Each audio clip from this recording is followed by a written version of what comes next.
Good morning my dear friends. তোমাদের কিছুদিন আগেই যেমনটা আমি ঠিক কথা দিয়েছিলাম যে খুব অল্প কিছুদিনের মধ্যে তোমাদের আশাকর্মীর রিক্রুটমেন্ট বেরিয়ে যাবে এবং সেটা নিয়ে আমি নোটিফিকেশন নিয়ে চলে আসবো তোমাদের সামনে। ঠিক সেই কথা মতো আজকে আমি তোমাদের সামনে সেই আশাকর্মী রিক্রুটমেন্টের নোটিফিকেশনটি নিয়ে হাজির হয়েছি। তোমরা প্রত্যেকেই ভিডিওটা দেখবে, কারণ এই ভিডিওটা দেখার একটা গুরুত্বপূর্ণ তথ্য রয়েছে। সেটা হচ্ছে গিয়ে আগে যেভাবে আশাকর্মী নিয়োগ হতো ঠিক সেই পদ্ধতিতে এখন আর আশাকর্মী নিয়োগ হচ্ছে না। কিছু নিয়মের পরিবর্তন হচ্ছে এবং কিভাবে তোমার নিয়োগটা হচ্ছে সেটা আমি ভিডিওর মধ্যে বলবো। তোমরা কেউ স্কিপ করবে না। আর এখানে অ্যাপ্লাই করতে গেলে কারা কারা অ্যাপ্লাই করতে পারবে, বয়সের তোমার হচ্ছে উচ্চ সীমা কতটা পর্যন্ত রয়েছে, সবটা নিয়ে আলোচনা করব। তোমরা শুধু ভিডিওটা শেষ পর্যন্ত দেখবে, কেউ স্কিপ করবে না। আর তোমাদের সবাইকে বলছি, তোমরা যারা চ্যানেলে নতুন রয়েছে এখনো চ্যানেলটাকে সাবস্ক্রাইব করোনি, বেল আইকনটাকে প্রেস করে দিয়ে চ্যানেলটাকে সাবস্ক্রাইব করে সঙ্গে থেকেও চ্যানেলের। আমি সমস্ত রকমের এই ধরনের যে নোটিফিকেশনগুলো, চাকরি রিলেটেড আপডেটগুলো তোমাদের সবার আগে তোমাদের কাছে পাঠাবো। তো দেখো, আজকে আমি তোমাদের সামনে সবার প্রথমে তুলে ধরছি ফরম্যাটটা। যে ফর্মটা তোমাদেরকে তোমাদের হচ্ছে গিয়ে ডাউনলোড করে সুন্দর করে ফিল আপ করে তারপরে তোমাকে সেখানে পাঠাতে হবে। ঠিক আছে? তো প্রথমে ফর্মটা ফিল আপ করানো আমি বলে দিচ্ছি তোমাদের। তোমরা অনেকেই জানো, তবুও তোমাদেরকে বলে দিচ্ছি, একটু ধৈর্য নিয়ে দেখবে কিন্তু, হ্যাঁ? ঠিক আছে? প্রথমে দেখো লেখা আছে নেম। ঠিক আছে? এখানে তোমাদের কি করতে হবে? নাম লিখতে হবে। সবাই নাম তো লিখবে, কিন্তু এখানে যারা ভুল করেও ছোট হাতের অক্ষরে তোমরা নামটা লিখবে তাদের কিন্তু ফর্ম পুরোটাই ক্যান্সেল করে দিবে। সেই জন্য তোমরা প্রত্যেকেই বড় হাতের অক্ষরে তোমরা কিন্তু নামটা লিখবে। এখানে বাবার নাম লিখতে বলেছে, এখানে বাবার নামটাও তোমরা সেই বড় হাতেরই লিখবে। এখানে তোমরা যারা হচ্ছে গিয়ে অ্যাপ্লাইটা করছো তাদের স্বামীর নাম এখানে সুন্দর করে লিখবে। যার স্বামী থাকবে না তার তোমার যেখানে থাকবে সেইখানকার গার্জিয়ান অর্থাৎ বাবা মা যেই হোক না তার নাম লিখবে তোমরা এখানে। ঠিক আছে? এরপরে তোমাদের বলছে পার্মানেন্ট অ্যাড্রেস। তোমাদেরকে অ্যাড্রেসটা লিখতে বলছে। দেখো না, গ্রাম, কোন গ্রামে থাকো সেই গ্রামের নাম, পঞ্চায়েতের নাম, তোমাদের হচ্ছে গিয়ে জেলার নাম, ঠিক আছে, পোস্ট অফিসের নাম, ব্লকের নাম, পিনকোড এখানে তোমরা দিয়ে দিবে। সুন্দর করে ফর্মটা কিন্তু ফিল আপ করে নেবে এভাবে। ক্লিয়ার হলো? এরপরে আমরা যাচ্ছি, দেখো কি বলছে এরপরে, যে ডেট অফ বার্থ, তোমাদের জন্ম তারিখটা তোমরা এখানে লিখবে। ঠিক আছে? ওই ডেট অফ বার্থ অনুসারে 1/1/2024 অর্থাৎ তোমার হচ্ছে 10/1/2024 জানুয়ারি মাসের 10 তারিখে তোমাদের এই 24 সালে কত বছর বয়স হলো সেটা তোমরা এখানে লিখবে। মাসটা কত মাস হলো সেটাও কিন্তু এখানে লিখে দিবে। এখানে যেটা বলছে, name of the sub centre applied for with Asha code, অর্থাৎ তোমাদের বাড়ির আশেপাশে যে তোমার হচ্ছে আশা কর্মীর যে সাব সেন্টারটা রয়েছে সেই সাব সেন্টারটা তোমাদের হচ্ছে কি বলছে, সেখানকার একটা কোড আছে, আমি সেটা বলে দেবো কোন কোন জায়গায় কোনটা কোড আছে। সেই কোডগুলোর একটা লিস্ট রয়েছে, সেটাও আমি দেখিয়ে দেবো ভিডিওর মধ্যেই। তোমরা সেই কোডটা কিন্তু এখানে সুন্দর করে লিখে দিবে। হলো? এরপরে তোমাদের হচ্ছে কন্ট্যাক্ট নাম্বার। এখানে তোমরা একটা কন্ট্যাক্ট নাম্বার দিবে যেটা কারেন্ট তোমার সবসময় খোলা থাকে। হয়তো বিডিও অফিস থেকে বা কোথা থেকে ফোন করলো, অফিস থেকে ফোন করলো, তোমার সেই নাম্বারে সুইচ অফ, তাহলে কিন্তু তোমার ফর্মটা বাতিলও হতে পারে, তুমি সেই খবরাখবরটাও নাও পেতে পারো। সেই জন্য প্রথমে একটা কারেন্ট নাম্বার দিবে, পরে একটা তোমার হচ্ছে গিয়ে আর একটা বাড়ির কোনো নাম্বার তোমরা এখানে কিন্তু দিয়ে দিবে। ঠিক আছে? এবার আসি আমরা যে এডুকেশন কোয়ালিফিকেশন। এডুকেশন কোয়ালিফিকেশন জায়গাটা তোমাদেরকে বলে দিই। যেহেতু আমি প্রথমে বলে দিই তোমাদের যে পরীক্ষা ছাড়াই হচ্ছে গিয়ে তোমাদের হচ্ছে গিয়ে এটা নিয়োগ, অর্থাৎ লিখিত পরীক্ষা কোনো রকম হচ্ছে না, শুধু ইন্টারভিউয়ের উপর বেস করে তোমাদের হচ্ছে গিয়ে নিয়োগটা হচ্ছে। এবার এক্ষেত্রে নিয়মের কি পরিবর্তন হচ্ছে সেটা আমরা একটু পরেই দেখতে পাবো। ঠিক আছে? প্রথমে বলছে নেম অফ দ্য এক্সামিনেশন। তোমরা যদি মাধ্যমিক পাস হয়ে থাকো তাও এখানে লিখবে, মাধ্যমিক ফেল হয়ে থাকো তাও এখানেই কিন্তু লিখবে। তারপরে লিখবে বোর্ডের নাম, তোমরা কোন বোর্ডের আন্ডারে, WBBSC নাকি অন্য কোনো বোর্ড। তারপরে তোমরা হচ্ছে গিয়ে কত সালে তোমরা পাস করেছো নাকি পরীক্ষাটা দিয়েছো। যারা ফেল করেছো তাদের তো একটা সাল আছে, সেই সালটা কিন্তু এখানে তোমরা দিবে, কত সালে পরীক্ষাটা দিয়েছো। টোটাল মার্কস ইন এক্সামিনেশন, পরীক্ষায় তোমাদের কত নম্বরের পরীক্ষা হয়েছে, 700 না 800। তারপর তোমাদের হচ্ছে কত পেয়েছো 700-800-র মধ্যে সেটা এখানে লিখবে। আর সেটাতে কত পার্সেন্টেজ নাম্বার বেরোচ্ছে সেটা এখানে লিখবে। তোমরা যারা উচ্চ শিক্ষিত রয়েছে তারা ভাবছো যে আমরা তো শুধু মাধ্যমিকের জন্য ফর্মটা বেরিয়েছে তারা মাধ্যমিক দিয়ে দেবো, না, তোমরা তোমার যতদূর পর্যন্ত যোগ্যতা রয়েছে তোমরা এখানে সুন্দর করে দিয়ে দিবে। ঠিক আছে? তাতে তোমার যোগ্যতার প্রমাণ পাবে সেখানে ওরা। এখানে তোমরা এইচএস দিবে একই নম্বরে ভাবে বোর্ড, হ্যাঁ, সালটা দিবে কবে পাস করছো, টোটাল মার্কস কত, হ্যাঁ, তোমার যে কত পেয়েছো, পার্সেন্টেজ। একই রকমভাবে গ্র্যাজুয়েশন, মাস্টার্স করা থাকলে যা করা রয়েছে তোমাদের, কোনো ট্রেনিং করা থাকলে সমস্ত কিছু এখানে তোমরা সুন্দর করে ফিল আপ করে এখানে তোমার হচ্ছে রেডি করে দিবে। ঠিক আছে? হয়ে গেল। এরপরে তোমাদের আসি, বলছে photocopy of documents two be submitted. যে সমস্ত ফটোকপিগুলো, জেরক্সগুলো তোমাদের লাগবে, সেগুলো একটু ভালো করে দেখে নাও। ভুলভাল কপি বা ভুলভাল জেরক্স, ভুলভাল তোমার তথ্য দিলে কিন্তু ফর্ম, প্রথমে বলছি, পুরোটাই ক্যান্সেল হবে। এই জায়গায় তোমাদের একটু কথা বলে নেই যে ওরা কিন্তু মুখিয়ে থাকে একদম যে এনি হাউ যে কোনো ফর্মটাকে কোনো ভুল ধরে সেই ফর্মটাকে ক্যান্সেল করার। তো সেই জন্য তোমরা এত সতর্ক থাকবে যে ফর্মটা যেন কোনো অংশে কোনো দিক থেকে কোনো রকমের ভুল ত্রুটি না হয়, সেটা তোমাদের সতর্ক থাকতে হবে। ঠিক আছে? যাতে করে ওরা ফর্মটাকে ক্যান্সেল করতে না পারে। তো দেখো, ফটোকপি অফ হচ্ছে কি এডুকেশন কোয়ালিফিকেশন, তোমাদের শিক্ষাগত যোগ্যতার যে সমস্ত কাগজপত্র রয়েছে, মাধ্যমিক, 8 পাস বা উচ্চ মাধ্যমিক, গ্রাজুয়েশন, যা রয়েছে সেগুলোর সুন্দর করে জেরক্স এবং সেলফ অ্যাটাস্টেড। ঠিক আছে? প্রুফ অফ রেসিডেন্স, তোমরা যে ওখানকার বাসিন্দা, ওই গ্রামের বাসিন্দা, সেটা রেসিডেন্স। রেসিডেন্স হিসেবে কি দিবে তোমরা? হয় ভোটার কার্ড দেবে, নয় রেশন কার্ড দেবে, যে কোনো একটা দিবে। ঠিক আছে? তারপর কি বলছে? Proof of age. এজ তোমার হচ্ছে গিয়ে বয়সের প্রমাণপত্র হিসেবে তোমরা যে কোনো কিছু দেবো। বার্থ সার্টিফিকেট দিতে পারো, মাধ্যমিকের তোমার হচ্ছে গিয়ে এডমিটটা দিতে পারো, যে কোনো একটা দিতে পারো তোমরা। ক্লিয়ার? কাস্ট সার্টিফিকেট, কোন কাস্ট তোমরা, এসসি না এসটি, সেটা দিবে। তারপর হচ্ছে গিয়ে two self attested passport size photograph, বলছে 2টা পাসপোর্ট সাইজ, রিসেন্ট তোলা পাসপোর্ট সাইজের ফটো তোমরা সই করে কিন্তু সেটা দিয়ে দিবে। ঠিক আছে? একটা ফর্মের মধ্যে অ্যাটাচ করে দিবে, আর একটা বা দুটো তোমরা সেই খামের মধ্যে একদম স্ট্যাপলার দিয়ে পিন করে দিয়ে দিবে। ঠিক আছে? এরপর বলছে one self addressed envelope with postage stamp of RS5, অর্থাৎ তোমার ওই এনভেলপ, অর্থাৎ যে ফর্মটা ফিল আপ করার পর, ডকুমেন্টসগুলো পিন আপ করার পর যে খামের ভিতরে ডকুমেন্টসগুলোকে ঢোকাবে, সেই খামটার উপরে তোমরা 5 টাকার একটা কিন্তু স্ট্যাম্প অবশ্যই লাগাবে। ঠিক আছে? পরে যেটা বলছে ম্যারিড, ডিভোর্সড, উইডোড, হ্যাঁ, প্রুফ ডকুমেন্টস, অর্থাৎ তোমাদের হচ্ছে গিয়ে বিবাহের প্রমাণপত্র, হ্যাঁ, তারপর নতুবা তোমরা যদি, তোমাদের যদি ডিভোর্স হয়ে থাকে সেটার প্রমাণপত্র, নতুবা তোমরা যদি বিধবা সেটার কোনো প্রমাণপত্র, যে কোনো একটা কিন্তু অবশ্যই লাগবে তোমাদেরকে। ঠিক আছে? তারপর কি বলছে? রেজিস্ট্রেশন সার্টিফিকেট হলে হবে। মেরিট, তোমার যে বিবাহের যদি রেজিস্ট্রেশন হয়ে থাকে তোমার, সেটারও সার্টিফিকেট হলেই হবে তোমাদের। পরে কি বলছে? Death certificate of husband's for widow woman, যাদের স্বামী মারা গেছে তাদের জন্য কিন্তু ওই ডেথ সার্টিফিকেটটা অবশ্যই প্রয়োজন আছে। ঠিক আছে? তবেই তোমাকে উইডো হিসেবে ধরা হবে, বিধবা হিসেবে ধরা হবে। ঠিক আছে? এরপরে তোমাদের যেটা বলেছে, দেখো, certificate issued by the respective block development officer for grade 1 and 2 SHG members, or by respective block development, block medical officer or health for trained dyers, link workers in original in applicable। বলছে block development office থেকে তোমাদের হচ্ছে গিয়ে কি করতে হবে? Certificate issue করে নিতে হবে যে তোমরা সেই ব্লকের আন্ডারে একটা বাসিন্দা তোমরা। ঠিক আছে? এই গেলে তোমাদের ফর্মের সম্পূর্ণ ফিল আপটা, বা তোমার যে ফর্ম কীভাবে পূরণ করবে তোমরা। এখানে তোমরা সুন্দর করে প্লেসের জায়গায় প্লেস লিখবে। ঠিক আছে?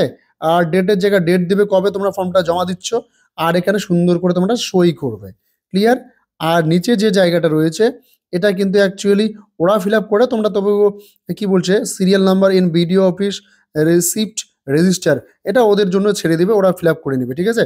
Signature of the receiving authority, তোমরা যে ফর্মটা জমা দিলে তোমরা সেটা একটা জেরক্স করে নেবে, এবং জেরক্স করে সেটার মধ্যে সই করাই নেবে। অথচ তোমাদের হচ্ছে গিয়ে নইলে কিন্তু তোমাদের ভবিষ্যতে সমস্যা হতে পারে। যদিও তোমাদেরকে এই যে পার্টটুকু, এই পার্টটুকু কিন্তু ওরা দিয়ে দিবে তোমাদের। ঠিক আছে? যে ওরা সিগনেচার করে তোমাদেরকে দিয়ে দিবে যে তুমি ফর্ম জমা করেছো। ঠিক আছে? তো এই গেল তোমাদের হচ্ছে ফর্মটা ফিল আপ করা কীভাবে করবে তোমরা। আর এবার আসি আমরা যে এই ফর্মটা কোথার থেকে বেরোচ্ছে, এর এলিজিবিলিটি ক্রাইটেরিয়া কী রয়েছে। আচ্ছা, তোমাদের তার আগে বলে দেই যে তোমাদের যে ওই যে বললাম যে পার্শ্ববর্তী যে সমস্ত তোমার যে সাব সেন্টারগুলো রয়েছে, সেগুলোর কোড এখানে সুন্দর করে দেওয়া রয়েছে। আমি ডেসক্রিপশন বক্সে তোমাদের লিঙ্কটা দিয়ে দেবো, তোমরা সেখান থেকে কিন্তু দেখে নিতে পারবে। ঠিক আছে? যেমন এখানে 2-4টে বলছি আমি, 2-4টে তোমাদের দেখে নাও তোমরা। এই যে জেপি, জিপি, হ্যাঁ, এর তোমার যে আশা করেছে ডিপি 175, হ্যাঁ, তারপরে হচ্ছে দার্জিলিং 2 জিপি, তোমার হচ্ছে এটার হচ্ছে ডিপি 29, তারপর হচ্ছে গিয়ে আরও রয়েছে মজুয়া জিপি, ডিপি হচ্ছে 271, এরকম করে অনেক রয়েছে। তোমরা এগুলো কিন্তু সব ডিটেলস একটু করে দেখে নেবে, যার যেটা প্রয়োজন হবে। তোমরা এখানে এই কোডটা দেওয়া রয়েছে, তোমরা সেই কোডগুলো দেখে সেখানে সেই কোডটা কিন্তু সুন্দর করে বসাই দিবে। এবার আসি আমরা আমাদের মেইন সেকশন। কিছু জেনারেল ইনস্ট্রাকশন রয়েছে, সেই ইনস্ট্রাকশনগুলো অবশ্যই পড়তে হবে। সেটা কেন? কারণ হচ্ছে কি, তোমাদের প্রথমে বলি ফর্মটা ওরা ক্যান্সেল করার জন্য একদম উঠে পড়ে লাগে, সেটা ক্যান্সেল যাতে করতে না পারে সেই জন্য অবশ্যই ভিডিওটাকে স্কিপ না করে শেষ পর্যন্ত কিন্তু দেখবে তোমরা, ঠিক আছে? আর এতদূর পর্যন্ত যারা রয়েছে এখনো পর্যন্ত চ্যানেলটাকে সাবস্ক্রাইব যদি না করে থাকো, অবশ্যই আমার রিকোয়েস্ট থাকলো চ্যানেলটাকে সাবস্ক্রাইব করে দিও, যাতে এই ধরনের সব চাকরি রিলেটেড খবর তোমরা সবার আগে পেয়ে যাও। এখানে যেটা বলা রয়েছে যে read all the instruction carefully mentioned above before applying. Apply করার আগে অবশ্যই তোমরা কিন্তু পুরো ফর্মটা সুন্দর করে পড়ে নেবে, যাতে কোনো রকমের কোথাও ভুল ত্রুটি না হয়, যেটা আমি বলেছিলাম। এবার কথাটা হচ্ছে কি, তোমাদের মোড অফ সিলেকশন, সিলেকশনটা তোমাদের কিভাবে হবে দেখে নাও একটু। বলছে the selection would be based on marks obtained by the candidates in Madhyamik or equivalent examination of recognised board. যে রেকগনাইজ বোর্ড রয়েছে সেখান থেকে তোমাদের হচ্ছে 90% নাম্বার নেবে, 90% নাম্বার, অর্থাৎ এক ধরনের মেরিট বেসিস বলতে পারো তোমরা। সিলেকশনের পদ্ধতি চেঞ্জ হয়ে গেছে, আমি বলেছিলাম আগেই যে 90% নেবে তোমাদের হচ্ছে মাধ্যমিক থেকে, অর্থাৎ মাধ্যমিকে তোমরা কত পেয়েছো সেটার উপর বেস করে তোমাদের হচ্ছে গিয়ে 90% সেখান থেকে নেবে। আর বাকি থাকলে হচ্ছে 10% তোমাদের ইন্টারভিউয়ে তোমরা কতটা ভালো স্কোর করতে পারো সেখান থেকে 10% নেবে। এই হলো তোমার 100%-এর উপর তোমার কিন্তু মেরিট লিস্টটা বেরোবে। ক্লিয়ার হলো? এখানে তোমরা এসসি এসটি ওবিসি যারা রয়েছে প্রত্যেকে অ্যাপ্লাই করবে, ঠিক আছে? এবার আমরা আসি যে যে সমস্ত ইনস্ট্রাকশনগুলো রয়েছে সেই ইনস্ট্রাকশনগুলোর মধ্যে আমাদের যেটা বলছে যে application form in annexure B is available in the district website. এখানে ডিস্ট্রিক্ট ওয়েবসাইটে তোমাদের তোমার যে অ্যানেক্সার বিটা দেওয়া রয়েছে সেখান থেকে তোমরা ডাউনলোড করে নিতে পারবে। এখানে যেটা বলা রয়েছে কী কী ডকুমেন্টসগুলো এক্সট্রা লাগতেছে তোমাদের, দেখো একটু বলে দিচ্ছি তোমাদের আবার। মাধ্যমিকের তোমার হচ্ছে গিয়ে মার্কশিট সার্টিফিকেট যে কোনো একটা হলেই হবে, ভোটার আই কার্ড আর রেশন কার্ড, তারপর হচ্ছে গিয়ে তোমাদের হচ্ছে গিয়ে এসসি বা এসটি সার্টিফিকেট, যে সমস্ত কিছু একটু আগে তোমাদের ডকুমেন্টসগুলো বললাম তোমরা সেগুলোই এখানে কিন্তু তোমাদের বলা রয়েছে। এবার যেটা বলা রয়েছে যে তোমাদের এই closing date of receive of application is, দেখো তোমাদের অ্যাপ্লিকেশনটা কবে শেষ হচ্ছে জমা নেওয়া, ঠিক আছে? এটা কিন্তু খুবই একটা ভাইটাল, খুব অল্প সময় রয়েছে। 5 বিকেল 5টায় 30 তারিখ, জানুয়ারি মাসের 30 তারিখ কিন্তু লাস্ট ডেট তোমাদের এই অ্যাপ্লিকেশনটা করার জন্য। তো কেউ তোমরা মিস করবে না। 10 তারিখ থেকে তোমাদের হচ্ছে গিয়ে অ্যাপ্লিকেশনটা শুরু হয়েছে, ঠিক আছে? তো তোমরা সিরিয়াসলি যারা ভিডিওটা দেখছো ইমিডিয়েট অ্যাপ্লাইটা করে নাও এবং ইন্টারভিউর জন্য প্রিপারেশন নিতে থাকো, ঠিক আছে? এরপরে তোমাদের যেটা বলেছে ফর্মটার একটু একটু পার্ট তোমাদের বলে দিই, এই পার্টটা খুবই ভাইটাল, ঠিক আছে? এই জায়গাটা, এই যে আশা কোড নাম্বার, এই যে তোমাদের কোডগুলো দেখালাম একটু আগে, সেই কোড নাম্বার এখানে তোমরা লিখবে, নেম অফ দ্য ক্যান্ডিডেট নাম লিখবে, কন্ট্যাক্ট নাম্বার লিখবে, আর postal address of the applicant with pin, আর যে অ্যাপ্লাই করবে আর কি তার সমস্ত ঠিকানাটা সঙ্গে তোমার পিন কোডটাও তোমরা কিন্তু দিয়ে দিবে। এবার কথা হচ্ছে গিয়ে মোড অফ অ্যাপ্লিকেশন কী করে করবে তোমরা। অবশ্যই তোমাদের অফলাইনে অ্যাপ্লিকেশনটা হবে এবং অ্যাপ্লিকেশনটা চলবে তোমাদের বললাম 10 তারিখ থেকে 30 তারিখ পর্যন্ত, ঠিক আছে? 10 তারিখ থেকে 30 তারিখ পর্যন্ত তোমাদের অ্যাপ্লিকেশনটা চলবে এবং বিডিও অফিস থেকে তোমরা ফর্মটা পাবে, নতুবা তোমরা হচ্ছে গিয়ে পার্শ্ববর্তী তোমাদের যে গ্রাম রয়েছে সেখান থেকেও তোমরা চাইলে পেতে পারো, ঠিক আছে?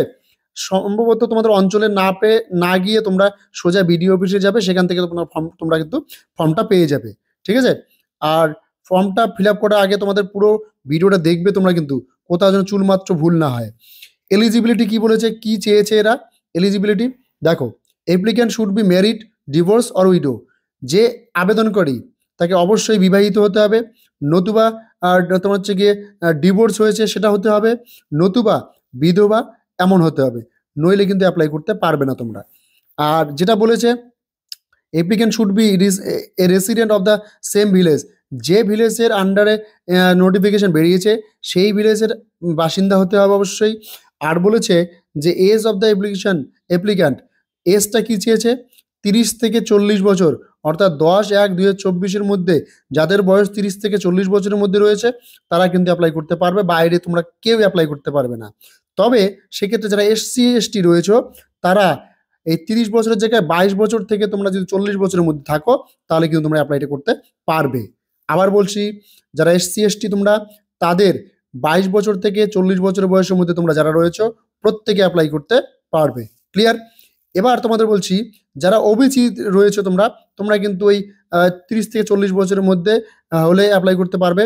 তবে এই ক্ষেত্রে এই জায়গাতে এই নোটিফিকেশনে ওবিসির কিন্তু এখানে তোমার হচ্ছে গিয়ে এজ রিল্যাক্সেশনের কোনো জায়গা নেই। ঠিক আছে? তো যাই হোক, এরপরে তোমাদের যে জিনিসটা বলার সেটা হচ্ছে গিয়ে দেখো, the minimum qualification should be Madhyamik appeared or equivalent examination recognised board. Madhyamik pass যে কোনো জায়গা থেকে তোমরা করলেই তোমাদের অ্যাপ্লাই করতে পারবে। Candidates who are Madhyamik pass or processing possessing higher qualification are also eligible. যাদের উচ্চ শিক্ষা আছে তারাও কিন্তু অ্যাপ্লাই করতে পারবে। In case of candidates possessing higher qualification only marks obtained in Madhyamik or equivalent examination will be considered. তোমাদের কিন্তু যতই তোমরা উচ্চশিক্ষিত হও না কেন তোমাদের কিন্তু মাধ্যমিকের নাম্বারটাই ধরা হবে, বাইরের নাম্বারগুলো ধরা হবে না। এবার যেটা কথা বলার সেটা হচ্ছে গিয়ে, তোমাদের বললাম 10 তারিখ থেকে অ্যাপ্লাই শুরু হয়েছে, 30 তারিখ পর্যন্ত লাস্ট ডেট। এবার অ্যাপ্লিকেশনটা তোমাদের কোথায় চলছে সেটা হচ্ছে গিয়ে নোটিশ ফর এনগেজমেন্ট অফ আশা। দেখো অ্যাপ্লিকেশনটা কবে বেরিয়েছে? 16 তারিখ বেরিয়েছে, 10 তারিখ বেরিয়েছে। মেমো নাম্বার দেওয়া রয়েছে 33 SDOC। আর অ্যাকচুয়ালি অ্যাপ্লিকেশনটা বেরিয়েছে তোমাদের হচ্ছে গিয়ে গভর্নমেন্ট অফ ওয়েস্ট বেঙ্গল, হ্যাঁ। তারপর বলছে office of the sub divisional officer সদর দার্জিলিং। অর্থাৎ সদর দার্জিলিংয়ের মধ্যে যে সমস্ত মহকুমাগুলো রয়েছে সেগুলোর মধ্যে সেই গ্রামে গ্রামে এই আশাকর্মী নিয়োগ বিজ্ঞপ্তিটি কিন্তু বেরিয়ে গেছে। তোমরা কেউ স্কিপ করবে না। সেটা যাই হোক না কেন তোমরা যারা অ্যাপ্লাইটা করতে পারবে প্রত্যেকে অ্যাপ্লাই করবে। আর যারা অ্যাপ্লাই করতে পারবে না তোমরা তোমরা প্রত্যেকে চ্যানেলে নজর রেখো। তোমাদেরও দৃষ্টিকে তোমাদেরও ব্লকে তোমাদেরও গ্রামে খুব শীঘ্রই তোমাদের কিন্তু নোটিফিকেশন আসতে চলেছে, শুধু চ্যানেলে নজর রেখো। তো চলো, আবারও বলছি তোমাদেরকে, এখনো পর্যন্ত যারা তোমরা দেখছো চ্যানেলটাকে সাবস্ক্রাইব করে বেল আইকনটাকে প্রেস করে দিও, যাতে এই ধরনের খবর বা এই ধরনের চাকরি সম্পর্কিত আপডেট নোটিফিকেশন তোমরা সবার আগে পেয়ে যাও।